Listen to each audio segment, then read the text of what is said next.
હે દ્વારકાધીશ, હે યશોદા દેવકીના લાલ, વાલા, આજે માતૃદિનનો પવિત્ર દિવસ છે. માધવ, આખા બ્રહ્માંડમાં તારાથી વધારે ભાગ્યશાળી બીજું કોણ હોઈ શકે? તને તો બે માવતરનો પ્રેમ મળ્યો છે. દેવકી માતની કુખે તે જન્મ લીધો અને યશોદા માતે તને પોતાના ખોળામાં રમાડીને મોટો કર્યો. એટલે જ તો વાલા, એક માની મમતા અને એના બલિદાનની કિંમત તારાથી વધારે બીજું કોણ સમજી શકે?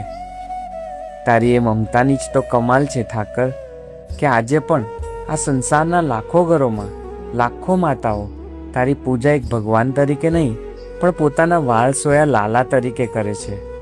સવારે ઉઠીને એ માવતરો તને સ્નાન કરાવે છે, પોતાના હાથે તને જમાડે છે અને પોતાના દીકરાની જેમ તને પારણે ઝુલાવે છે.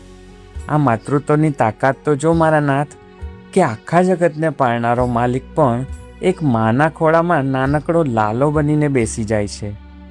મારા માવતર, આજે આ પાવન દિવસે આ તારો બાળક તારી પાસે બસ એટલું જ માંગે છે કે મારી માની આંખમાં ક્યારે દુઃખનું એક પણ આંસુ ન આવવા દેતો.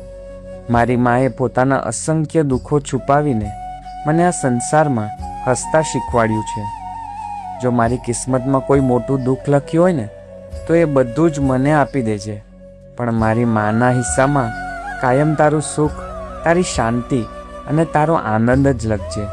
અને હા ઠાકર, જતાં જતાં બસ એટલી ભીખ માંગુ છું કે આ દુનિયામાં કોઈ સંતાન મા વગરનું ન રહે અને કોઈ મા ક્યારેય ઘર વગરની ન રહે. બસ એટલી કૃપા કરજે મારા માવતર. મારી માને અને જગતની દરેક માને કાયમ તારા શરણે સાચવી લેજે વાલા. જય દ્વારકાધીશ. રાધે રાધે.